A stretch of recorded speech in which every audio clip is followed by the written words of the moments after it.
tercer día Él se levantó, la muerte venció, nada detenerlo podía.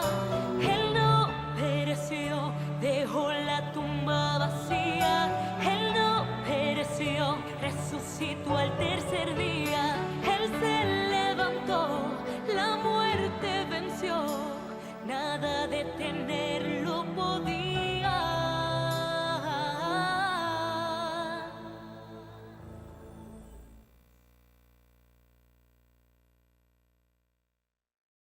Llegaron a Jesús y le preguntaron: Señor, ¿por qué los discípulos de Juan y los discípulos de los fariseos ayunan y los tuyos no lo hacen? Jesús le respondió: si hay una fiesta de bodas, mientras los amigos del novio están con el novio, es obvio que no van a ayunar. Pero cuando el novio no está entre ellos, entonces sí ayunarán. Y Jesús dio dos dichos breves y sencillos, pero a la vez profundos y contundentes, para seguir dando respuesta a estos hombres que se asombraban el que los discípulos de Jesús y Jesús no ayunaban. Es importante entender que cuando Jesús desarrolló su ministerio público en la tierra, existían dos grupos religiosos que eran los principales en Israel, y eran los fariseos y los saduceos. Y los fariseos habían instituido distintos tipos de ayunos que Dios nunca reveló en las Escrituras. A ellos les asombraba muchísimo el hecho de que Jesús y sus discípulos no ayunaran. De hecho, mientras Jesús vivió en la tierra, Él nunca ayunó y sus discípulos tampoco ayunaron. El mismo texto claramente lo indica. Y algunos podrían decir: pero pastor, y los 40 días y las 40 noches de ayuno. Pero eso es otra cosa, porque Jesús ayunó no por causa de que Él lo determinó así, sino por causa de que fue llevado por el Espíritu al desierto para ser tentado por el diablo. ¿Me estoy explicando? Ahora, no estoy diciendo que ayunar es malo, ni estoy diciendo que no se debe ayunar. Pero Jesús, mientras vivió en la tierra, no practicó el ayuno. Y Jesús les da dos respuestas contundentes a los discípulos de Juan, que le preguntaban el por qué Jesús y sus discípulos no ayunaban. Y Jesús le dice: cuando el vestido viejo se rompe, no se le puede poner remiendo nuevo, porque a causa de ser una tela nueva, la tela encoge y termina rompiendo el vestido viejo y termina provocando un daño mayor que el que tenía anteriormente. Y también les dice: no se puede meter vino nuevo en envases viejos. ¿Por qué razón? Porque en aquel tiempo los envases o los odres donde se metía el vino eran hechos con cuero de cabra y cuero de oveja. Y cuando estos cueros eran preparados, eran cocidos y tenían una flexibilidad espectacular. Y cuando el vino nuevo se echaba en el odre, la nueva fermentación estiraba el odre, y porque estaba nuevo el odre no se rompía. Sin embargo, cuando el odre era viejo, el odre se resquebrajaba porque se ponía tieso. Y cuando el vino nuevo se echaba en el odre viejo, el odre viejo estiraba por causa de la nueva fermentación. Y esto traía como consecuencia de que el odre se reventaba porque no podía soportar la nueva fermentación. Y como dice Jesús, el odre se perdía y el vino también se perdía. Cuando Jesús dice que no se puede poner un remiendo nuevo para reparar un vestido viejo, es decir, no se puede utilizar tela vieja para reparar un vestido viejo, y no se puede meter vino nuevo en odres viejos, lo que Jesús quiso decir con esto fue que lo nuevo no se puede mezclar con lo viejo. O estamos en lo nuevo o estamos en lo viejo. Pero no hay manera alguna de armonizar una cosa con la otra. Porque hay creyentes que dicen, yo voy a mantener estos elementos de mi mentalidad conservadora, voy a mantener estos elementos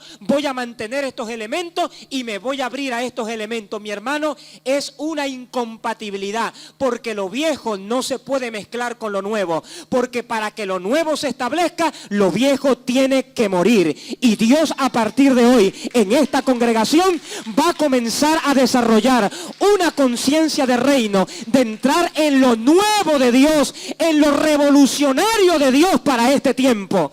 Porque hoy vamos a entender acerca de cómo desarrollar una mentalidad revolucionaria. Y Jesús en ese momento lo que les quiso decir con esto fue, yo no pierdo mi tiempo con ustedes. Yo con ustedes no voy a perder mi tiempo. ¿Por qué razón? Porque ustedes son un odre viejo, un vestido viejo que no van a poder asimilar lo nuevo que yo les estoy transmitiendo hoy. Necesitamos comprender lo nuevo de Dios, asimilar lo nuevo de Dios, internalizar lo nuevo de Dios para nuestras vidas hoy. Imagínese que ellos hasta habían creado ayunos para cuando la gente se moría. Poco tiempo, Herodes había condenado a muerte a Juan el Bautista y los discípulos de Juan el Bautista estaban ayunando por la muerte de Juan el Bautista. Y Jesús le dice, ustedes son un vino viejo, ustedes no entienden lo que está sucediendo en este lugar. Y proféticamente te voy a decir algo, mi hermano. Viene un tiempo de expansión para el ministerio Vino Nuevo. Nos vamos a expandir por todas partes. Vamos a aperturar congregaciones en todas partes. Tome esto en el sentido coherente y equilibrado que se lo quiero transmitir. Nos vamos a volver locos abriendo congregaciones en todas partes. ¿Por qué razón? Porque lo nuevo de Dios está próximo a implantarse en esta ciudad. Y lo viejo hace oposición cuando lo nuevo comienza a manifestarse. Pero cuando esta nueva realidad del reino comience a manifestarse, nosotros simplemente tenemos que entender que los vinos viejos no pueden comprender el vino nuevo. Los odres viejos no pueden comprender el vino nuevo. ¿Por qué razón? Porque su mentalidad no les permite avanzar y no les permite ir más allá de su realidad actual. Pero sabe una cosa, yo profetizo en el nombre de Jesús que usted a partir de hoy se convierte completamente en un odre nuevo para recibir el vino nuevo de Dios. Porque en esta congregación Dios quiere manifestar vino nuevo. Esta ciudad necesita vino nuevo. El estado Zulia necesita vino nuevo. El municipio Santa Rita necesita el vino nuevo de Dios. Y hoy necesitamos entender esta realidad. Vienen cambios violentos para la congregación que en los próximos días usted los va a comenzar a notar. ¿Por qué razón? Porque lo nuevo de Dios está próximo a ser establecido. Porque lo viejo no se puede mezclar con lo nuevo. No hay manera alguna de armonizar una cosa con la otra. O nos definimos hacia lo viejo o nos definimos hacia lo nuevo. Pero no podemos mezclar. ¿Por qué razón? Porque cuando se produce mezcla entre lo viejo y lo nuevo, el vestido nuevo, el remiendo nuevo termina rompiendo el vestido viejo y el nuevo vino termina rompiendo el odre y el odre se pierde y el vino también se pierde. Por eso, mi hermano, ¿qué es lo que Dios quiere transmitir para nuestras vidas el día de hoy? Que necesitamos tener una apertura mental. Necesitamos tener una apertura a los cambios. Mire, mi hermano, le voy a decir algo en el nombre del Señor y tómelo de la mejor manera. En esta congregación la adoración tiene que cambiar. En esta congregación las cosas tienen que cambiar. En en esta congregación las cosas tienen que evolucionar. Necesitamos entrar en lo nuevo de Dios. Necesitamos abrirnos a lo nuevo de Dios. Se necesita provocar un cambio en este lugar. Óigame bien, no podemos seguir siendo creyentes domingueros que venimos solamente los domingos en la mañana a recibir una buena palabra. No, Señor, usted donde está tiene que predicar las buenas nuevas de salvación del reino, el vino nuevo, porque Dios no nos destinó para estar metido en estas cuatro paredes. Dios nos destinó para influir el mundo allá afuera con el conocimiento de Dios. Por eso necesitamos entrar en lo nuevo de Dios para este tiempo. Ahora, voy a darle dos definiciones de revolución. Una palabra que, por cierto, en estos últimos años se ha utilizado mucho en América Latina y en nuestro país. ¿Qué significa revolución? Revolución podemos conceptualizarla como un cambio acelerado en las estructuras políticas, económicas y sociales de una nación. El diccionario escolar define revolución en los siguientes términos. Significa cambio violento en las instituciones políticas, económicas y sociales de una nación. Una de las características de un revolucionario, en el sentido que la palabra lo expresa, es que continuamente está provocando cambios. Un creyente con mentalidad revolucionaria es aquel que continuamente está cambiando, continuamente se está renovando. Y la vida del creyente tiene que ser un continuo cambio y una continua renovación. ¿Por qué razón? Porque religión no es solamente andar bajo una concepción cerrada acerca de muchas cosas en modos y costumbres. Cuando en nuestra vida hay elementos de altivez que no le dan parte al cambio, nosotros hemos caído en religión. Con mucho respeto debo decir, algunos de quienes predican el mover apostólico y profético están en religión. ¿Por qué razón? Porque no se han abierto a los cambios de Dios.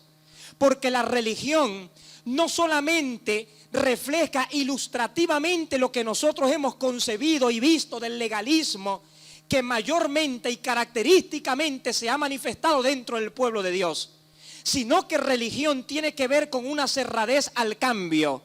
Religión tiene que ver con el endurecimiento que nosotros desarrollamos ante los cambios que Dios quiere producir. Cuando nosotros, en un supuesto negado, seríamos una congregación religiosa cuando no estemos abiertos a los cambios de Dios. Pero el día de hoy yo te traigo una palabra que va a producir cambios y está produciendo cambios en nuestra vida porque nosotros somos creyentes con una mentalidad revolucionaria. Somos creyentes con una mentalidad de cambio. Somos creyentes abiertos a los nuevos cambios y a los nuevos enfoques que Dios quiere hacer en este tiempo. Mire, mi hermano, la forma de predicar el evangelio hace 30 años atrás no puede ser la misma forma de predicar el evangelio ahora, por Dios. El mismo esquema ministerial de hace 40 años atrás no puede seguir siendo el mismo esquema ministerial que actualmente caracteriza mucha parte del pueblo de Dios. Necesitamos aperturarnos a los cambios, necesitamos aperturarnos al vino nuevo, necesitamos aperturarnos a las nuevas estrategias de Dios. ¿Sabe por qué? Porque oiga bien y tome esto en el espíritu lo que le voy a decir.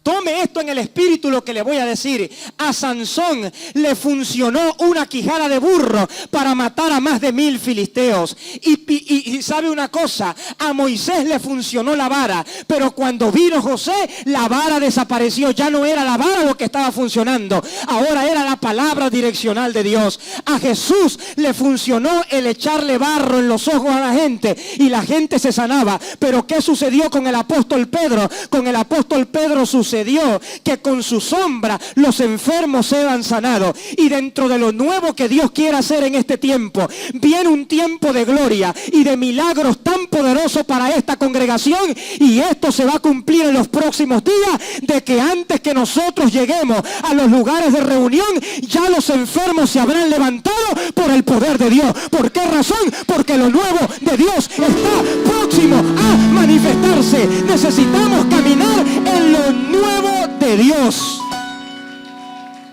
El vino nuevo. ¿Qué significa? Tener una mentalidad revolucionaria.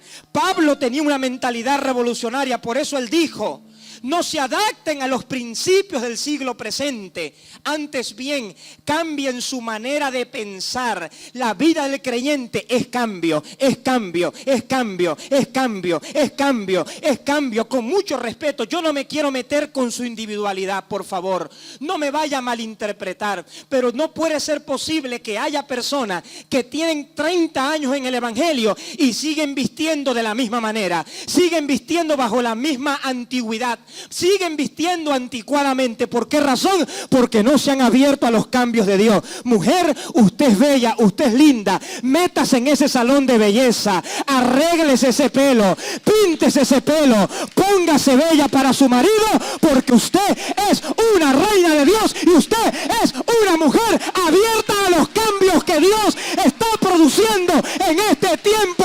Cambios, cambios, cambios, cambios, cambios, cambios, cambios de Dios para este tiempo y para esta generación. Necesitamos que cada servicio sea diferente. Necesitamos que la atmósfera en cada reunión sea diferente. Necesitamos muchas veces que el programa que hemos delineado sea echado a un lado y sea el programa del Espíritu lo que prevalezca en este lugar. Esos son los cambios de Dios. Necesitamos entender y asimilar los cambios que Dios está produciendo en este tiempo. ¿Por qué razón? Porque Dios nos ha destinado a ser creyentes con una mentalidad revolucionaria. Dios le ha destinado a usted para ser un revolucionario. ¿Por qué razón? Porque usted tiene una visión de Dios y usted tiene un legado que Dios desea que usted deje en la tierra cuando usted parta de la tierra, y que las generaciones posteriores disfruten de su legado. Los revolucionarios son aquellos que cambian las reglas del juego. Los revolucionarios son aquellos que cambian las reglas del juego. Y la historia nos presenta hombres que cambiaron el mundo para siempre. Isaac Newton, la ley de la gravedad. Thomas Edison, la fábrica de la bombilla eléctrica. Alexander Graham, la invención del teléfono. Teresa de Calcuta, la compasión por los pobres. George Washington, los Estados Unidos de Norteamérica. El venezolano Maestro Abreu, la creación del Sistema Nacional de Orquestas juveniles e infantiles.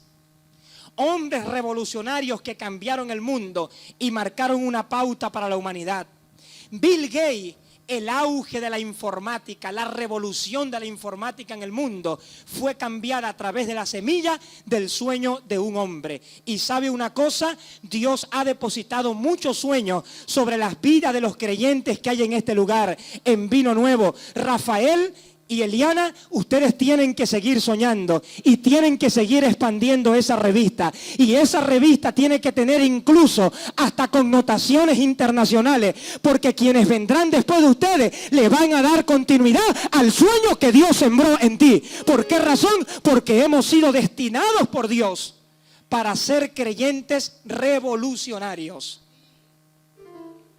El siguiente punto que quiero transmitirles el día de hoy es que Jesús fue un revolucionario. Cuando se nos habla de Jesús, generalmente se nos lo presenta como el rey, como el sacerdote y como el salvador de los pecados del mundo. Pero no se nos presenta a Jesús como el revolucionario. Y Jesús fue un revolucionario en su época. su mensaje, su manera de comportarse, su estilo de vida, revolucionó toda la época de aquel entonces. Y tomemos en cuenta algunos aspectos, por favor. Número 1, Jesús rompió el enfoque errado que la religión tenía acerca del sábado. La religión decía que no se podía sanar en día sábado. La religión expresaba que sanar en día sábado era un gran pecado delante de Dios. Sin embargo, Jesús sanaba en día sábado. ¿Y quiere que le diga algo? Míreme para acá que le voy a decir un secreto. Jesús hacía cosas para sacarle la piedra al sistema religioso. Jesús no estaba con falsa prudencia, porque si él hubiese tenido miedo de las molestias que iba a provocar sanar el día sábado, lo hace un lunes o lo hace el martes. El complejo de la falsa prudencia. Mi hermano, ¿qué es lo que Dios nos quiere decir? Que cuando nosotros recibamos una revelación de propósito y una revelación del estilo de vida que Él tiene para nosotros, mi hermano, así el mundo se levanta en nuestra contra, así la religión se levanta en nuestra contra, así la humanidad se levanta en nuestra contra, nosotros sabemos que con Dios usted y yo somos mayoría y somos indetenibles para el reino de Dios. A un hombre que estaba encorvado de una mano, lo sanó en día sábado. A un ciego de nacimiento, lo sanó en día sábado. Un día sábado se atrevió a comer, que estaba prohibido comer en día sábado. Y un día Jesús iba pasando, vio una hacienda y dijo, vamos a entrarle a esto. Y comenzaron a sacar las espigas y comenzaron a comer. Y el sistema religioso fue convulsionado por causa de la presencia de Jesús. ¿Sabe una cosa? El mayor enemigo que tenemos los creyentes vino nuevo no es el diablo, es el sistema religioso. Siempre la oposición contra Jesús vino de parte del sistema religioso. Pero ¿sabe una cosa? Aunque un ejército acampe alrededor de mí, no temerá mi corazón, porque yo estaré confiado. Aunque contra mí se levante guerra, yo voy a seguir hacia adelante y nadie me va a detener, porque vamos hacia puerto seguro. Número 2, puedo hablar de muchos aspectos del Jesús revolucionario, solamente voy a hablar de 2. Número 2, Jesús cambió el enfoque que la cultura tenía con relación a la mujer. Cuando Jesús entró en la cena de Dios, cuando Jesús entró en el escenario de Israel, cuando Jesús se manifestó a Israel, hubo un cambio rotundo en la perspectiva que había hacia la mujer. Se puede decir que hubo una revolución social cuando Jesús salió al escenario de Dios. Y le voy a hacer algunos comentarios alusivos a lo que los judíos pensaban sobre la persona o sobre las mujeres. Para los judíos, la personalidad de una mujer desaparecía por completo en la personalidad de su padre. Mientras una mujer vivía, tenía que permanecer bajo la sujeción de su padre sin responder, y cuando salía de su padre pasaba bajo la sujeción de su marido sin responder también. Había un dicho en Israel que se decía que un hombre que se respeta no saludará públicamente a una mujer, ni se quedará hablando con ella en la calle, ni siquiera con la suya propia. Imagínese usted esto. Aunado a ello, los judíos pensaban que la mujer no tenía salvación y que de acuerdo a los méritos que desarrollara su marido, la salvación era aprobada o desaprobada. Es decir, si el marido se portaba bien, la mujer era salva. Si se portaba mal, no tenía salvación. Aunado a ello, de acuerdo al enfoque judío, la mujer no podía recibir los beneficios de Dios. Es decir, una mujer que naciera enferma tenía que morir enferma, o tenía que morir de esa misma enfermedad, porque para la perspectiva judía, la mujer no era digna de recibir la sanidad divina, no le pertenecía, era solamente conferida a los hombres. Aparte de eso, la cosmovisión judía era tan fosilizada que ellos decían que cuando un niño nacía era una bienaventuranza, pero cuando una niña nacía había que prepararse porque futuros peligros se iban a presentar en el hogar.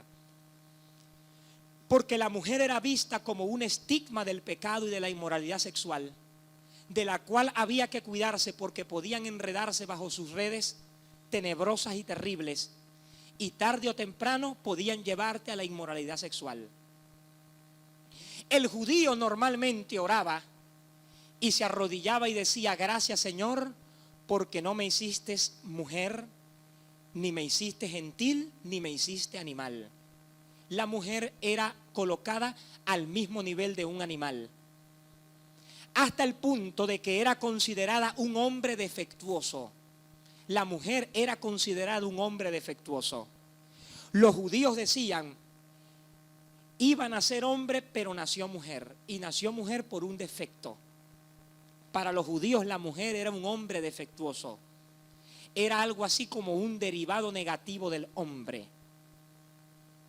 No solo eso, dentro de la cosmovisión judía, la mujer estaba en una condición tan baja que no se le permitía entrar al templo, y por eso había un área del templo apartada, retirada, excluida, distante, lejana, destinada solamente para las niñas y las mujeres. Aparte de eso, la mujer era considerado como un ser humano a medias, del cual había que tener cuidado. Cuando Jesús aparece en la escena, hubo una revolución total por el cambio que se produjo. Y ¿sabe una cosa? Dios en este tiempo va a hacer una revolución maravillosa, porque de esta congregación Dios va a levantar un ejército de mujeres de gloria, poderosa, que van a impactar esta ciudad, que van a impactar esta generación, que van a hacer algo significativo en este lugar. Y aunque el pensamiento denominacional protestante evangélico no permite que algunas mujeres prediquen ni siquiera en el púlpito o sean ungidas para el ministerio, pues yo quiero decirle que en Vino Nuevo se van a levantar mujeres apóstoles, mujeres profetas, mujeres evangelistas, mujeres pastoras, mujeres maestras, porque Dios hoy marca una pauta, y lo que estaba roto en tu vida, lo que estaba trabando en tu vida, mujer, tu desarrollo, hoy Dios lo rompe por el poder de la palabra, porque el vino nuevo dignifica a la mujer en este tiempo. Cuando Jesús aparece en el escenario de Dios, los judíos decían que el único maestro que podía tener una mujer era su esposo. Pero ahora las mujeres estaban soltando el moño y estaban recibiendo enseñanzas directamente de Jesús. Jesús ahora era su maestro. No solamente esto, las mujeres iban por multitudes a los escenarios de Jesús. No solo esto, los religiosos que decían que las mujeres no podían recibir los beneficios y la bendición de Dios, ahora algo estaba sucediendo. Jesús había liberado a una mujer que tenía 7 espíritus malignos, María Magdalena. Ahora resulta ser que Jesús había sanado a una mujer que tenía flujo de sangre, y los milagros estaban tangibilizados entre ellos. No solamente eso, la sirofenicia, la mujer samaritana que recibió la salvación de Jesús, ahora Dios estaba trayendo un nuevo orden, y Dios hoy está trayendo un nuevo orden que va a traer como consecuencia que los esquemas denominacionales, evangélicos, estrictos, rígidos, se rompan por el poder de la palabra. ¿Sabe por qué? Porque hoy el vino nuevo se libera, hoy el vino nuevo se libera, hoy el vino nuevo se libera, hoy el vino nuevo se libera, hoy el vino nuevo se libera, hoy el vino nuevo se libera, hoy la frescura del vino nuevo, hoy la sabrosura de ese vino nuevo está siendo insertado en tu paladar y en tu espíritu, para que tú te levantes en esta generación y marques una pauta gloriosa para este tiempo.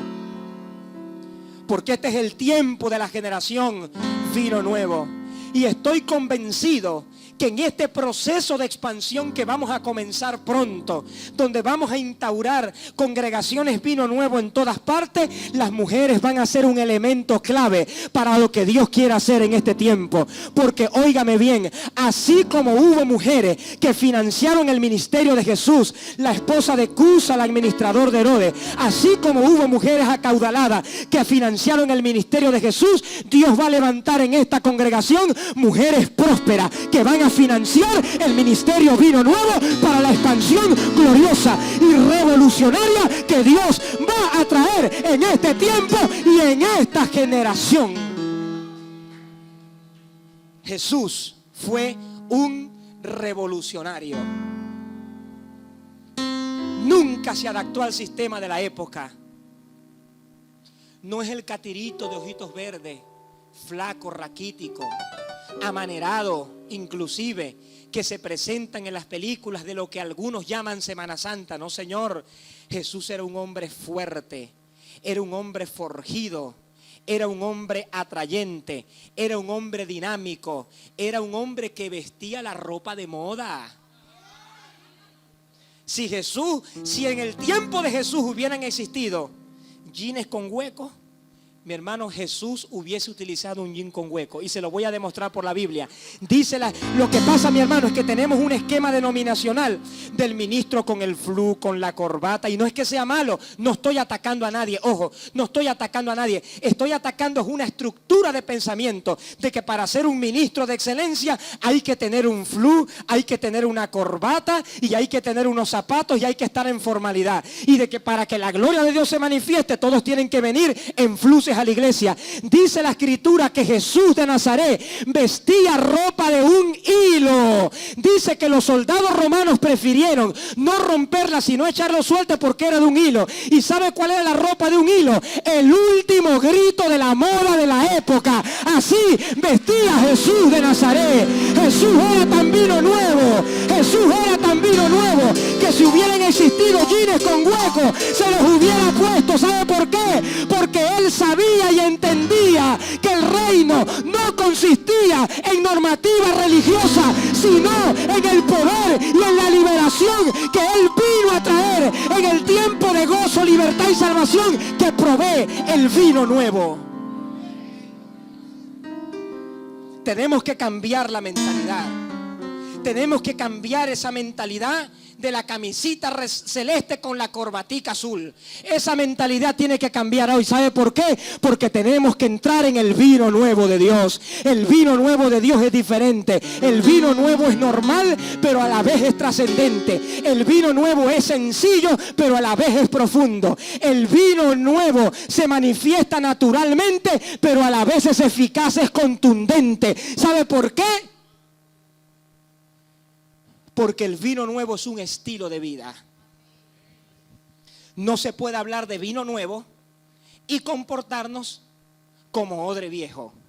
Es una incongruencia total, porque lo viejo no se puede mezclar con lo nuevo.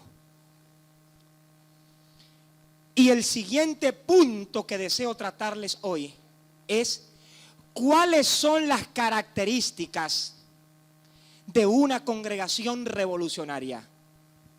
¿Cuáles son las características de una congregación revolucionaria? Número 1, una congregación revolucionaria es aquella cuya centralidad es Cristo. Óigame bien, el protagonista en esta congregación es Cristo. El líder principal de esta congregación es Cristo. El objeto de nuestra adoración es Cristo. Nuestra respiración es Cristo. El latido de nuestro corazón es Cristo. Nuestra vida es Cristo. Nuestro modelo a seguir es Cristo. La centralidad de Cristo tiene que manifestarse en nosotros. En la iglesia primitiva había tanto vino nuevo que ellos decían: así tú me mates, yo no voy a dejar de hablar de Cristo. Y usted tiene que decir: así a mí me arranquen la cabeza, yo no voy a dejar de hablar de Cristo, porque Cristo es el Rey, es el Señor, es mi Salvador, es mi revolucionario. Cristo debe ser el objeto de nuestras canciones.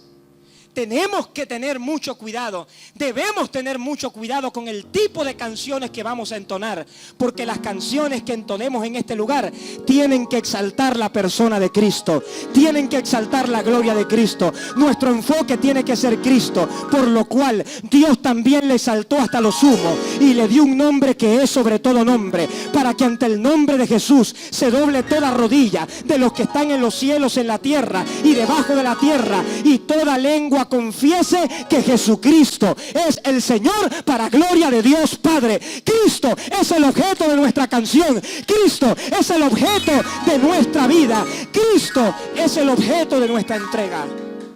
Él es el protagonista en este lugar. Él es el modelo perfecto. Dice Pablo, sean imitadores de mí como yo lo soy de Cristo.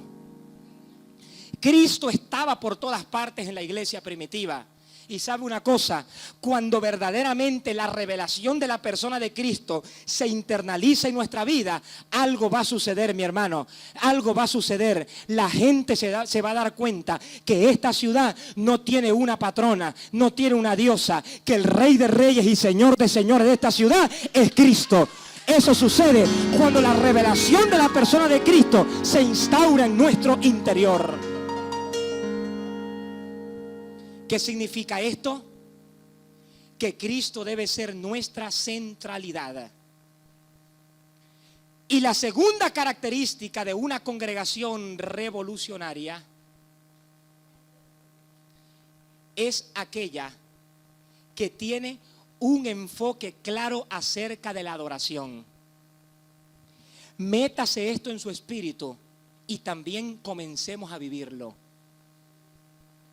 Necesitamos tener un enfoque claro, específico, concreto y conciso acerca de lo que significa y de lo que implica la adoración. ¿Por qué razón? Porque adoración va más allá de cantar. Adoración tiene que ver con un estilo de vida. Oiga esto, en la iglesia primitiva no había un servicio religioso establecido. En la iglesia primitiva todo era espontáneo, había espontaneidad. En la iglesia primitiva no había un orden de culto establecido. El orden lo manejaba el Espíritu Santo. En la iglesia primitiva había un ambiente de unidad tan fuerte que la gloria de Dios permeaba todo el ambiente.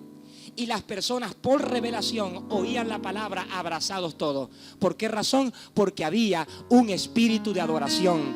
Necesitamos desatar en nuestro tiempo un espíritu de adoración. ¿Qué significa desatar un espíritu de adoración? Entender que nuestra vida le pertenece a Él. Entender que el señorío de Cristo debe enseñorearse sobre nuestra voluntad. Entender que la única vida y el único diseño de vida que Dios ha trazado para nuestras vidas está en Cristo. La iglesia primitiva ganó durante sus primeros 300 años de gloriosa historia todo el mundo conocido de la época, porque era una congregación que adoraba al Rey. La adoración era un epicentro notable en la vida de la iglesia primitiva. ¿Por qué razón y por qué estructura? Por una siguiente. Porque la iglesia primitiva entendía que la adoración activaba lo sobrenatural. Y en los próximos días lo sobrenatural se va a establecer contigo también en adoración. A Pedro lo metieron en una cárcel. Y lo metieron en la peor cárcel porque era donde llegaban las aguas negras. Algunos piensan que las aguas negras le llegaban a Pedro hasta por aquí, hasta por el pecho. Ellos adrede no permitían que las aguas negras sobrepasaran su cabeza para no ahogarlos, sino para molestarlos, para afectarlos. Lo colocaban en celdas de seguridad donde las aguas negras le llegaban hasta el pecho.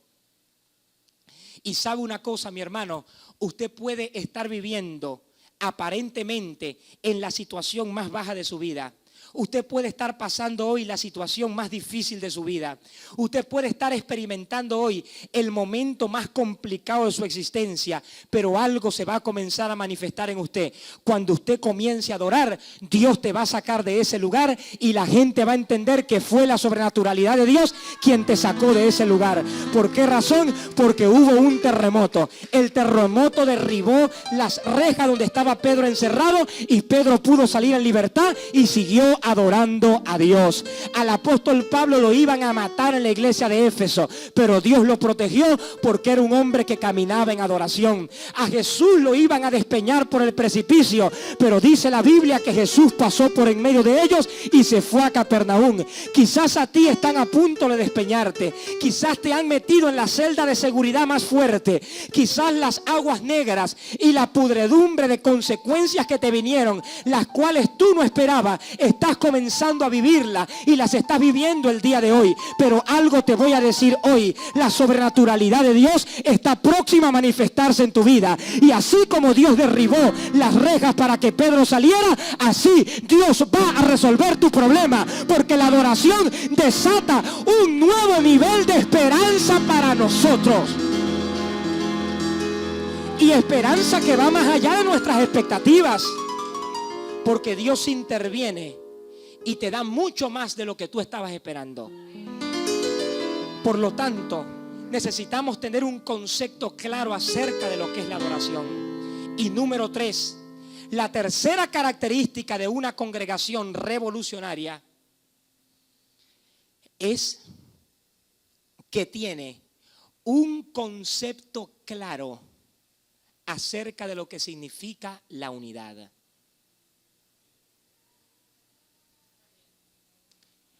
En la iglesia primitiva no existían las denominaciones.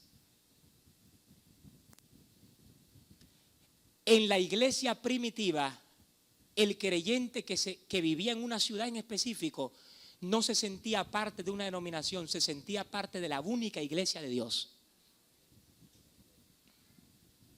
En la iglesia primitiva, asumir posturas denominacionales era considerado como división y sectarismo. Por eso Pablo les dice: ¿quién es Pablo y quién es Apolo, sino servidores por medio de los cuales ustedes llegaron a creer? Pablo sembró, Apolo regó, pero el crecimiento lo dio Dios. ¿Qué es lo que les pasa a ustedes con este sectarismo? ¿Qué es lo que les pasa a ustedes con esa mentalidad denominacional? Mire, mi hermano, óigame bien, yo no estoy en contra de las confraternidades. Oiga, yo no estoy en contra de las confraternidades, pero yo no necesito formar parte de una confraternidad para vivir en unidad. Para yo vivir en unidad, yo necesito tener la revelación del cielo acerca de lo que implica y lo que representa la unidad. Cuando eso sucede, vamos a caminar en unidad. Los sectarismos se van a acabar y las divisiones se van a acabar. En la iglesia primitiva no existían las organizaciones. De hecho, el título evangélico, católico, eso no existía en la iglesia primitiva. Se llamaban cristianos y se sentían gozosos de llamarse cristianos seguidores de Cristo. Y no solo eso, dice la escritura que estaban unánimes juntos en armonía.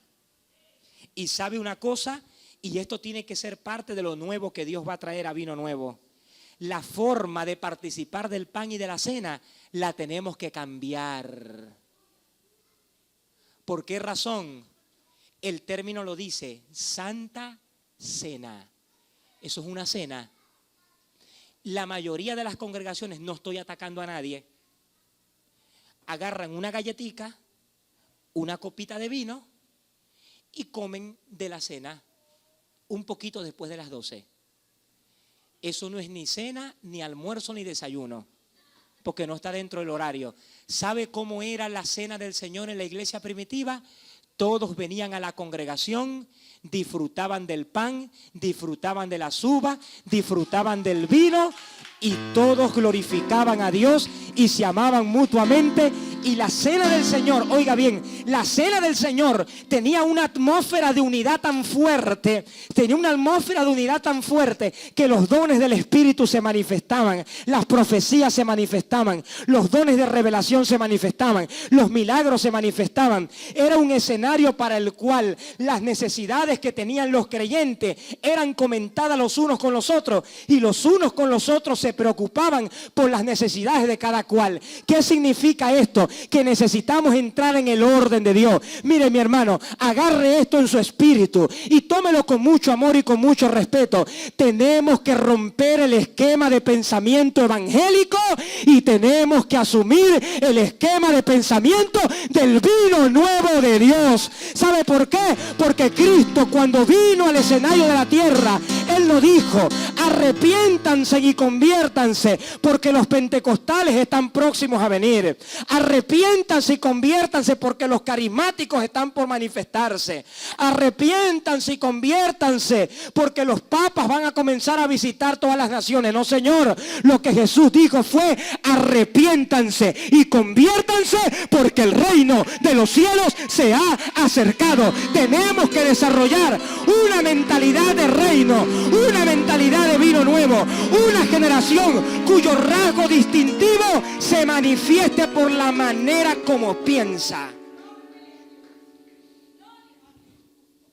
Así es como lo tenemos que hacer nosotros hoy. Tenemos que romper el ritualismo, tenemos que romper el tradicionalismo, tenemos que romper con los viejos rudimentos y tenemos que desarrollar un estilo de vida. Ahora, ¿qué es el vino nuevo? La libertad y la salvación que Cristo nos legó en la cruz del Calvario y que se manifiesta en nuestra vida a través de la revelación de Dios. Por lo tanto, necesitamos internalizar para nuestra vida la revelación del vino nuevo. Porque el vino nuevo te cambia, el vino nuevo te transforma, el vino nuevo te eleva a otro nivel. Mira, mi hermano, cuando tú estás en vino nuevo, tú caminas en el Espíritu. Cuando tú estás en vino nuevo, a ti te critican y tú dices: no importa que me critiquen. Cuando tú estás caminando en vino nuevo, si se levantan contra ti en tu hogar porque eres el único cristiano de la casa, tú dices: a mí no me importa. Cuando tú eres un vino nuevo, si tu padre te dice: si sigues metida en esa religión, que no somos una religión, te voy a desheredar. Un creyente de vino nuevo dice: que me deshereden, pero yo prefiero seguir a Cristo antes que ir bajo los ofrecimientos bajo que provee este mundo. Yo he decidido ser un creyente de vino nuevo. Yo he decidido ser un creyente con revelación. Yo he decidido ser un creyente que desate los milagros de Dios. Yo he decidido ser un creyente que camine hacia el norte y hacia el objetivo y hacia la meta trazada de Dios. Yo he decidido ser un creyente que no voy a ir solamente conforme vaya la marea. No, Señor, yo voy a dar una milla extra. Yo voy a hacer algo más. ¿Qué es lo que va a suceder? Que si, por poner un ejemplo, el pastor me manda a lampasear la iglesia, yo no voy a lampasear la iglesia. Yo también voy a agarrar un trapito y voy a pulir las sillas de la congregación, para que cuando los santos vengan el domingo en la mañana se sienten en sillas acogedoras, limpias, que no les vaya a ensuciar. Eso es ser un creyente de mentalidad vino nuevo. Un creyente de mentalidad vino nuevo es aquel que, si se le dice arregla la corneta, él no solamente arregla la corneta, sino que está pendiente de todo lo que aquí hay. ¿Sabe por qué? Porque tiene una mentalidad de vino nuevo. Un creyente con una mentalidad de vino nuevo no solamente se somete a los dictámenes de la escuela dominical, que les dice, por ejemplo, en el caso de las maestras, con mucho respeto, amor y consideración me dirijo hacia ustedes, que cuando Ignaceliana les diga a ustedes: mire, ustedes van a hacer esto, van a hacer esto, van a hacer esto, ellas no solamente se quedan con eso. ¿Por qué razón? Porque hay un depósito en su espíritu que indica que hay algo que va más allá, que hay algo nuevo que Dios quiere traer para los niños. Y se le acercan a Celiana y le dice: Celiana, yo opino que podemos hacer algo. Y como todo está concatenado en el vino nuevo, Celiana va a decir: yo también lo había pensado, yo también lo tenía en mente. ¿Por qué razón? Porque el vino nuevo te lleva a ir más allá de la realidad actual. Solamente habían unos pocos panecillos, unos pocos pececillos, pero Jesús no se quejó por la situación actual, porque un creyente de vino nuevo sabe que el ir más allá no depende depende de nuestras capacidades ni de nuestros recursos, que depende de la sobrenaturalidad de Dios. ¿Y qué dice la Escritura? Que los peces se multiplicaron por todas partes y que sobró todavía alimento. Y sabe una cosa, te va a sobrar la prosperidad, te va a sobrar la abundancia, te va a sobrar lo que te viene. En enero no vas a estar pelado, vas a estar en prosperidad, en abundancia, porque Dios lo ha decretado para ti. Así piensa un creyente con mentalidad de vino nuevo. Un creyente con mentalidad de vino nuevo, no como un creyente con mentalidad de vino nuevo, como va más allá de la realidad actual y de la situación actual. Un creyente con esta característica no espera que el director de música le diga levante las manos, póngase de pie. No, señor. Un creyente con mentalidad de vino nuevo llega a la congregación y no solamente llega a la congregación, sino que comienza a levantar las manos, comienza a interceder, comienza a elevar la gloria de Dios. ¿Sabe por qué? Porque estamos yendo más allá de la realidad actual. Tenemos que romper el ser creyentes promedio y tenemos que ser creyentes excepcionales.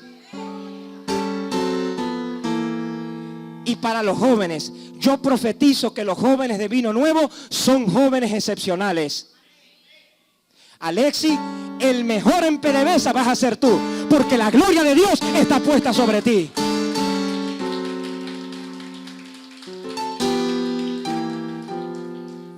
El mejor negocio va a ser el tuyo. El mejor matrimonio va a ser el tuyo.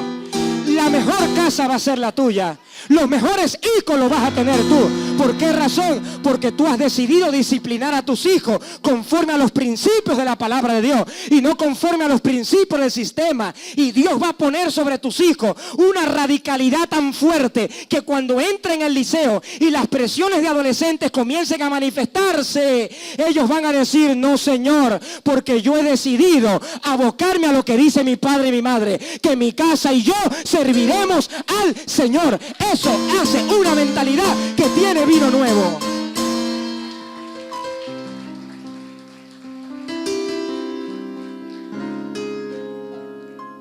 No estoy criticando a nadie, estoy rompiendo una mentalidad. Mire, mi hermano, hay creyentes que están imbuidos en un sistema religioso tan fuerte que no son ellos mismos, ocultan su personalidad. Y todos tratan de hablar igual. Dios le bendiga, siervo.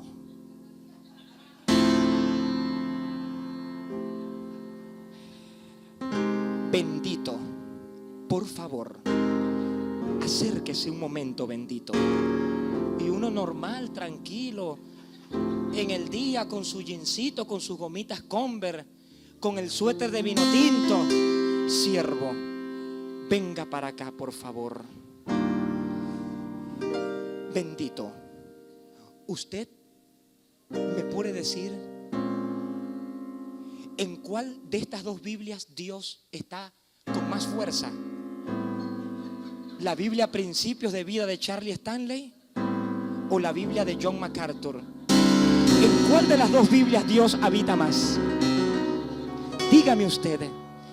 Mi hermano, no son ellos, cambian su personalidad, inquistan su individualidad. Mi hermano, usted sabe lo que es reprimir el deseo de su propia naturalidad, vivir oprimido, porque para hacer eso los músculos tienen que contraerse, esto se les tiene que poner tenso porque no son ellos mismos. No, mi hermano, usted libérese, sea usted mismo, tenga su propia personalidad, brinque si quiere brincar, adore si quiere adorar, hable en lengua si quiere hablar en lenguas. No son ellos mismos, mi hermano. No son ellos mismos.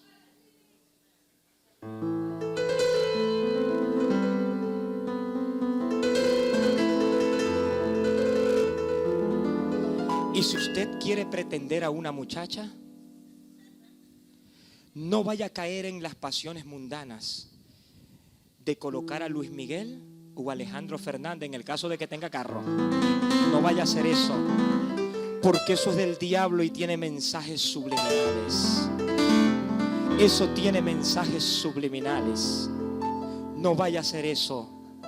Ponga, siervo, a Marino, La Gran Tribulación, o a Marcos Witt, que descienda tu gloria hoy. Pero usted no puede caminar con ese enfoque, con esa perspectiva.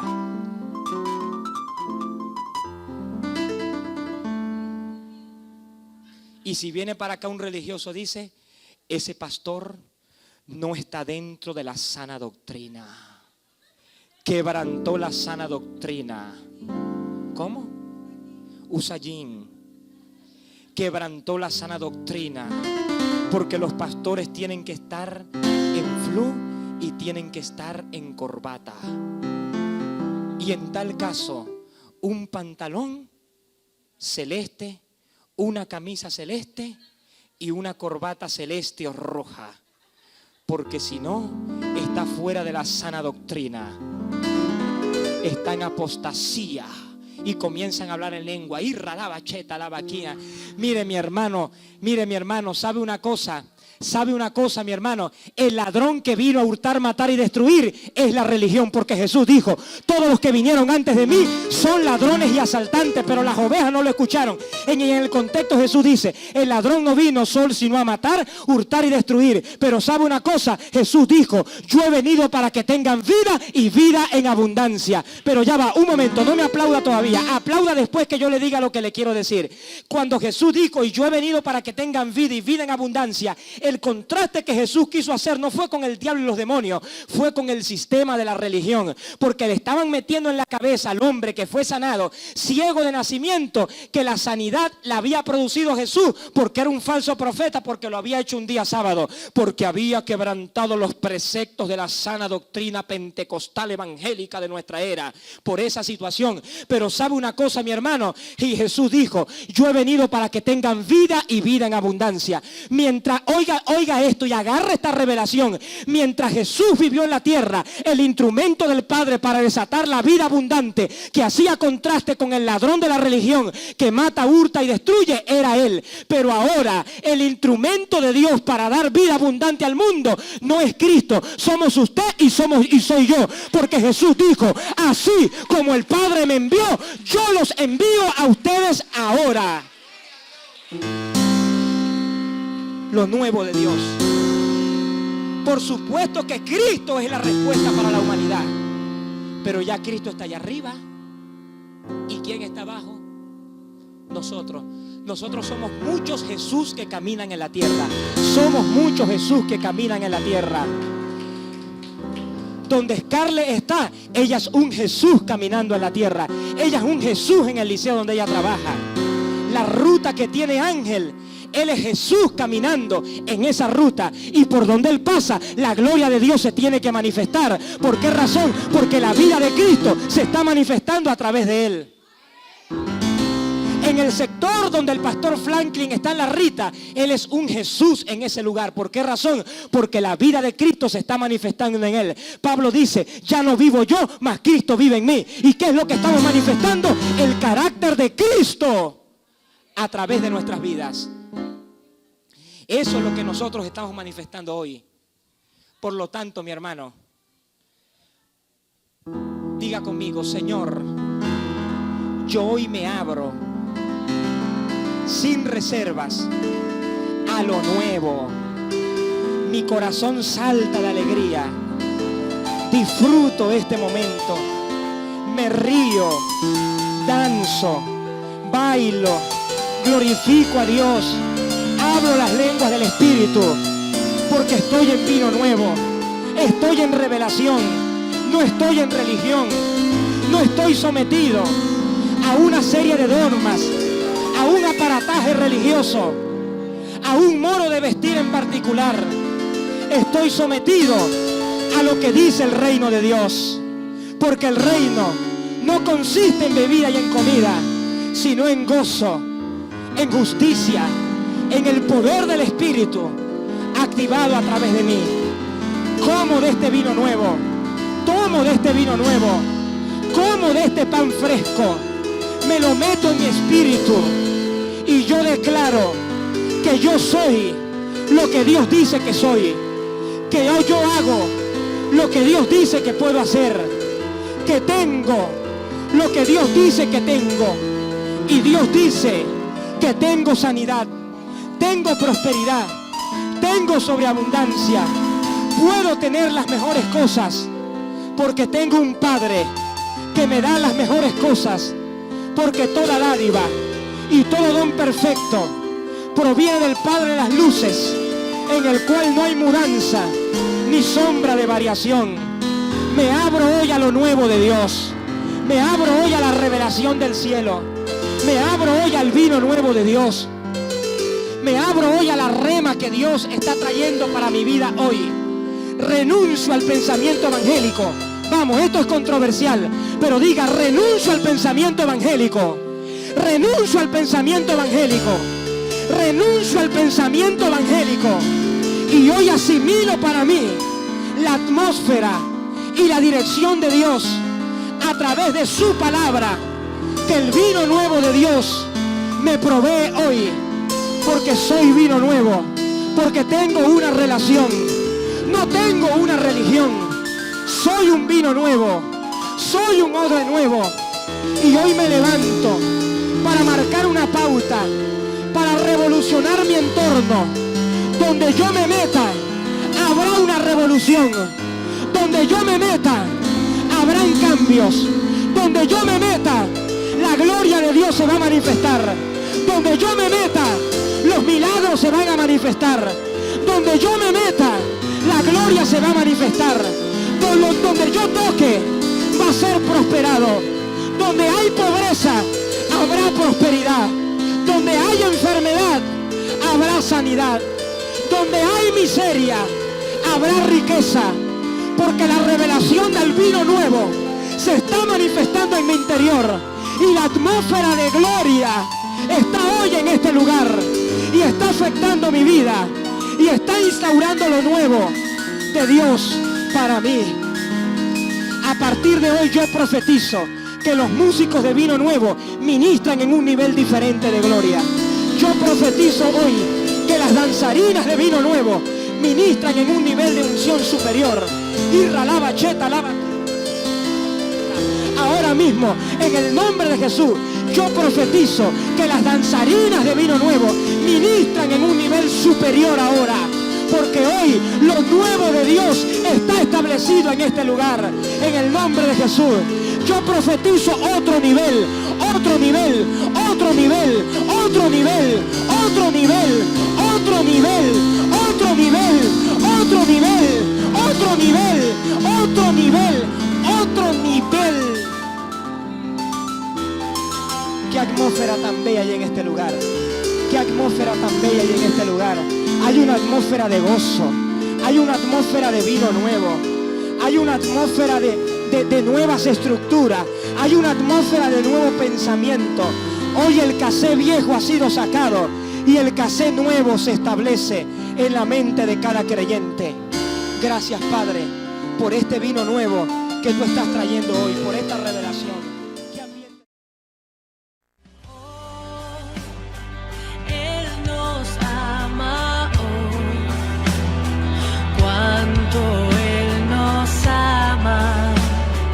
Él nos ama hoy.